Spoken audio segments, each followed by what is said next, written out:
Maghintay ka lamang. Huwag kang malupay-pay. Huwag kang malamig. Huwag kang mawala ng pag-asa. Magbabalikan din kayo. Maging kayo pa din. Ha? Ngayon, pag nagbalikan kayo, naging kayo pa din, anong sunod? Hindi na maghintay. Ano na? Together.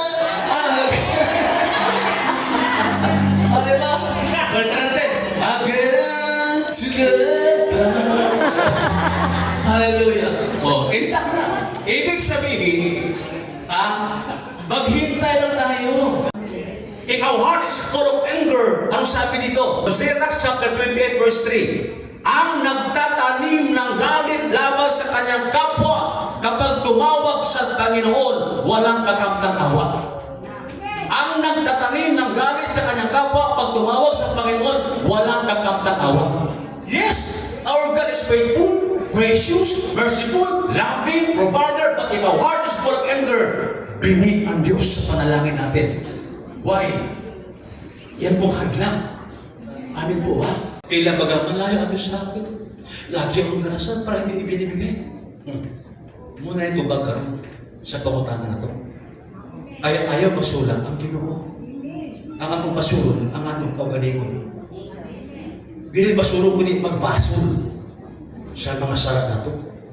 Amin po ba? Ang kailangan lang sa atin yung marunong tumanggap ng salita ng Diyos. Amin po ba?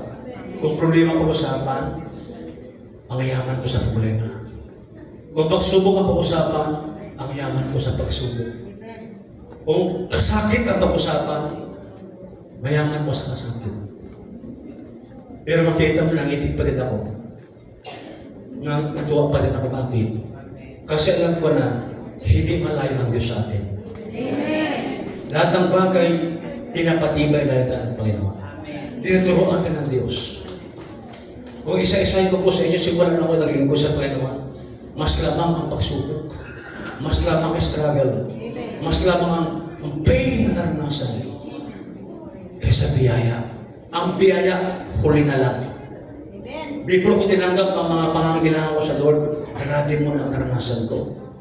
Nadahilan ng komisyon, parang gusto ko nang bumitaw. Dahilan ng komisyon, parang ayaw ko na. Yung para distraction ng idol yun. Milakutay ko, tuloy-tuloy. Adalayan mo ng Lord, give me strength. Bigyan mo ng extraordinary power na mapatagumpay ng mga bagay na ito. Hindi po naglaman. Nalagpuhan ko po yun. Nalagpasan ko. Nung malagpasan ko, yung aking hinihiling sa Diyos ay sa Kanya ibinibigay sa akin. Kaya kung may mga pag-asa, pag hindi ka ibinigay sa atin ng Lord, may tamang panahon, tamang oras, in God's time, in His time, in God's time. Asahan mo, ibibigay talaga ng Diyos sa atin. Ibibigay ng Diyos siya. Gaano makabit ang problema natin, gaano makakalaki ating mga suliranin sa buhay, gaano mga kalaking problema, na minsan umiiyak ka na, lumuluhan ka na kung minsan hopeless ka na tila baga malayo ang Diyos, tila baga parang walang patutunan. Tandaan mo, lahat ng bagay na yan, inaalam ng Lord para pagtibayin tayo. Hindi ibig sabihin para parusahan ka, kundi tayo po'y nire-remind ng Panginoon. Amin po ba? Pag malampasan mo yung mga bagay na yan, mga struggle sa buhay mo, ang kasunod niyan, biyaya, hindi kayang bilangin. Ba't ko sinabi yan? Nasa ko po yan, ano ang kwento? Kung hindi matibay ang faith natin, siguro matagal natin wala sa gawain. Kaya para sinabi ng Lord mo, by faith not by sight. Kasi mas marami kang makita madidistract ka. Marami kang makikita manghihina ka.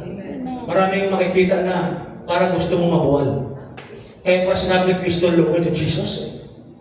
Kasi pag humingi ka sa paligid mo, manghihina ka. Malupay-pay ka. Kasi ang mga tao, minsan, ibis na ang kanilang sarili at titignan, yung kapwa at titignan.